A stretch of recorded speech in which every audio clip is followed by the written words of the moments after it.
자, 다음 문제 우리 같이 풀어보도록 하겠습니다.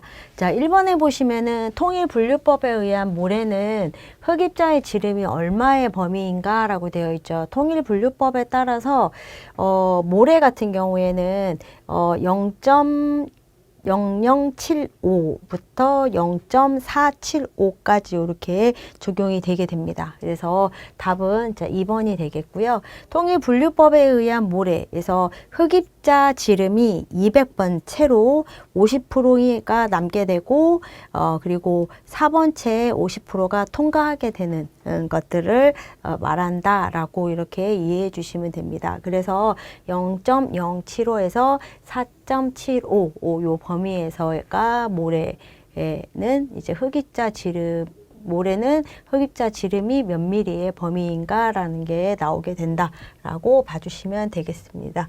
자, 다음 문제 보도록 하겠습니다. 인도 노면의 포장 공사 방법에 여러 가지가 있으나 부순도를 재료로 해서 표층을 부설하는 길을 뭐라고 한다? 쇠석도 또는 목회돔도라고 합니다.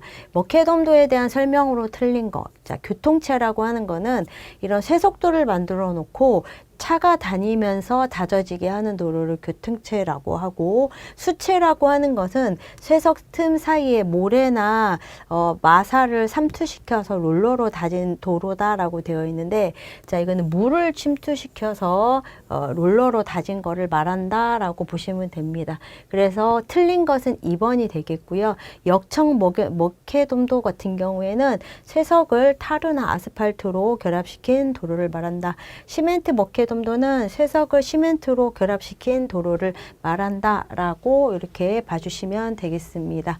다음 문제 보도록 하겠습니다. 다음 중 임도 교량의 활화중에 해당이 된 거. 하중에 있어서는 고정하중과 이동하중이라는 게 있는데 여기에 이동하중이 활화중에 해당이 됩니다. 그래서 항상 그 자리에서 하중이 생기는 것들을 우리가 고정하중이라고 하고요. 그래서 이거는 주 요런 보의 무게, 그 다음에 바닥 틀의 무게, 교량의 시설물 등이 고정하중에 해당이 되겠고요.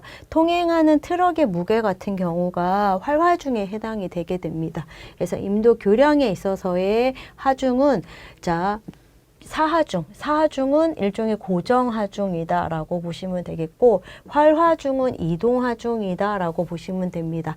그래서 주보의 무게, 바닥 틀의 무게, 시설물 등은 사하중에 해당이 되고, 활화중은 교통을 통행하는 차량, 보행자 등의 교통하중 등이 활화중에 해당이 된다 라고 보시면 되겠습니다. 자, 임도의 횡단선형 중에서 임도의 너비로 맞는 거, 임도의 너비는 차로의 너비, 즉 유효 너비 플러스 길 어깨를 합친 것이다 라고 보시면 됩니다. 그래서 답은 자 2번이 되겠습니다. 여기 옆도랑이나 뭐 성토 비탈면 이런 것들 임도의 너비에 해당되지 않습니다. 그런 부분들 참고해 주시면 되겠습니다. 자, 다음 부분 보시면은 임도의 구조와 구성에 대한 연결이 잘못된 거. 자, 시거라고 하는 거는 평면 선형을 말하거든요. 그래서 노체길이라고 이렇게 나와 있는데, 자, 그게 이제 틀린 내용이다 라고 보시면 되겠고, 길 어깨 같은 경우에는 횡단 선형에 아까 유효폭, 차도의 유효폭하고 길 어깨가 이렇게 나와 있었죠.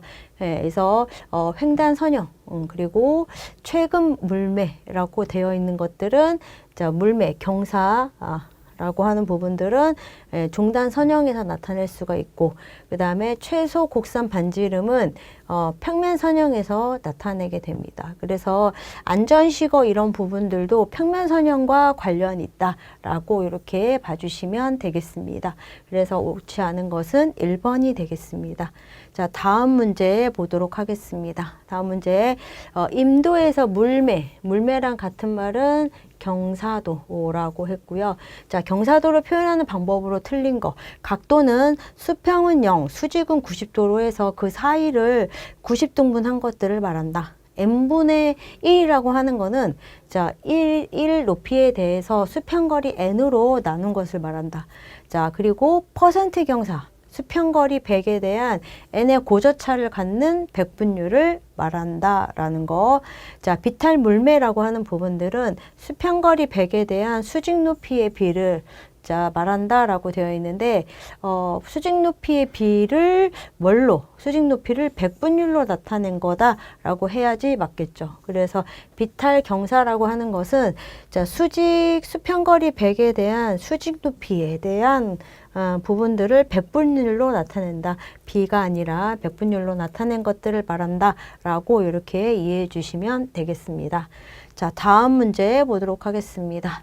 자, 우리가 임도에서 콘크리트 옹벽을 제작하려고 합니다. 그러면 제작 순서로 맞는 거. 그래서 먼저 콘크리트 옹벽에 있어서는 콘크리트를 이렇게 비벼놓고 자, 그 다음에 비비기를 먼저 해야 되겠죠. 비벼놓고 시멘트, 모래, 자갈 같은 것들을 물과 같이 비벼놓고 그리고 이거를 갖다가 칩니다. 치고 다지고 그 다음에 마지막 양생시키죠. 자, 그래서 순서로 맞는 것은 리을, 그 다음에 니은, 디귿, 기역이 되겠죠. 그래서 답은 자, 1번이 되겠습니다. 자, 다음 문제 보도록 하겠습니다.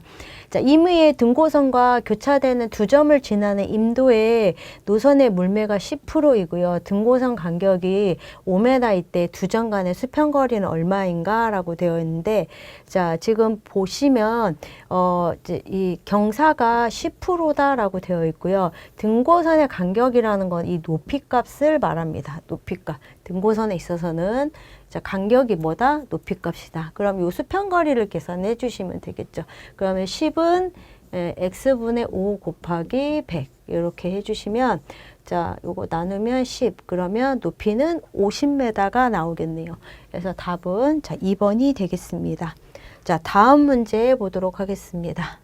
평판 측량에 있어서 평판 설치의 3요소가 아닌 거. 평판 측량 할 때 자, 우리가 중심을 잘 맞춰야 되고, 그 다음에 방향을 잘 맞춰야 되고, 이런 것들이 있었잖아요. 그래서, 자, 그 다음에 여기서 치심, 중심을 잘 맞춰줘야 되고, 표정, 방위를 맞춰야 되고, 그 다음에, 산발이의 위치가 잘 평평하게 고정이 돼야 된다. 라는 거, 치심, 표정, 정치, 요거에 해당이 되게 됩니다. 그래서 해당 사항이 없는 것은 여기에서 지금 시준이 되겠습니다. 그래서 답은 3번이 되겠습니다.